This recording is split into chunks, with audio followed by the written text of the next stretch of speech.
இடம்பொருள் நேயர்களுக்கு வணக்கம். ஸோ இன்னைக்கு பார்த்தீங்க அப்படின்னா இப்போ பாண்டியன் ஷோ சீரியலை பார்த்தா நமக்கே ஒரு பக்கம் சந்தோஷமாகவும் ஜாலியாகவும் தான் போயிட்டுருக்கு. ஒவ்வொரு விஷயமும் படிப்படியாக முன்னேறி முதல்ல செந்தில் மீனா கல்யாணம் நடந்ததில் பல குட்டி குட்டி கலாட்டாக்கள்லாம் நடந்துச்சு. ஆனால் அப்போ பார்த்தீங்க அப்படின்னா சீரியல் இந்த அளவுக்கு ஜோரா அப்படின்னு சொல்லுவாங்கல்ல, ஜோரா இல்லை.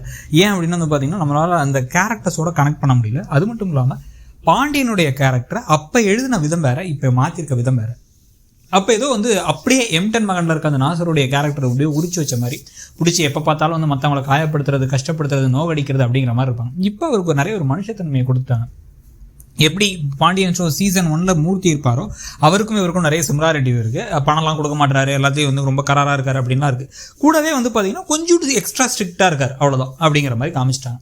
ஸோ அப்போ இந்த சமயத்தில் செந்தில் மீனா கல்யாணத்துக்கு பிறகு தான் இந்த கதிர்ராஜி கல்யாணத்துக்கு பிறகு தான் கதையே சூடுபிடிச்சு பரபரன்னு இப்போ போக ஆரம்பிச்சு. நமக்கும் எல்லா கேரக்டர்ஸையும் பிடிக்க ஆரம்பிச்சு. முக்கியமாக பார்த்திங்க அப்படின்னா சரவணனுக்குலாம் அதுக்கப்புறம் தான் அவருடைய கேரக்டர் என்ன, எந்த அளவுக்கு தன்னுடைய தம்பிங்க மேலே உயிரே வச்சிருக்காரு, பாசமாக இருக்காரு அப்படிங்கிறலாம் நமக்கு புரிய ஆரம்பிச்சு. அந்த மாதிரிலாம் ஒரு கதாபாத்திரத்தையே மாற்றி அமைச்சாங்க.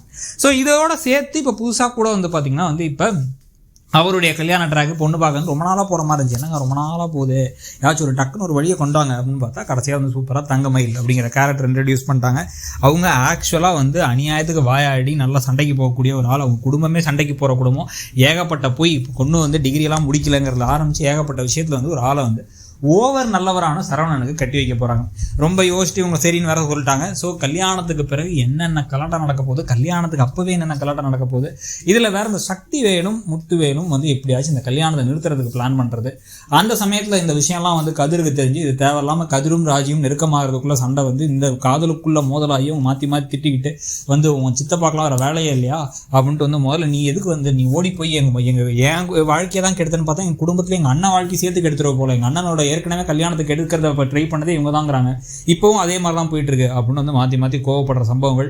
கடைசியில் ஒரு வெளில போன்னு பேச, ஏதாவது கோவப்பட்டு பேச, இவங்க திருப்பி பேச, நானும் அவனை கல்யாணம் பண்ணிக்கிறேன்னா உங்கள் அம்மா தான் போட்டு கட்டாயப்படுத்திட்டாங்கன்னு சொல்லிட்டு நிறைய பஞ்சாயத்துக்கெல்லாம் போகணும்னு நினைக்கிறேன்.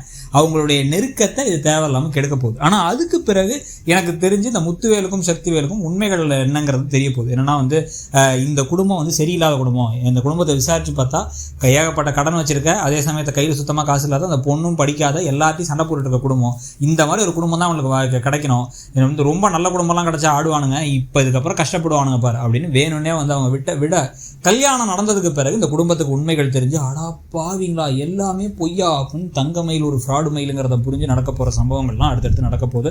ஸோ அதுக்கு பிறகு அதை தாண்டி அந்த கோபத்தை இனிஷியல் ஷாக்கை தாண்டி அவங்களுக்குள்ள எப்படி காதல் மலரப்போகுது, சரவணன் தங்கமயிலுடைய காதல் ட்ராக் ஒரு பக்கம் அப்படின்ட்டு ஒரே ஜாலியாக தான் போகுது. ஸோ நீங்கள் இப்போ இருக்க 4 ஜோடிகள் நீங்கள் கோமதியும் எடுத்துக்கிட்டீங்க அப்படின்னா கோமதி பாண்டியனில் ஆரம்பித்து அப்புறம் செந்தில் மீனா, அப்புறம் கதிர்ராஜ், இப்போ சரவணன் தங்கமயிலில் உங்களுக்கு எந்த ஜோடியை பிடிச்சிருக்கு, ஏன் பிடிச்சிருக்குங்கிறத சொல்லுங்கள். தேங்க்யூ.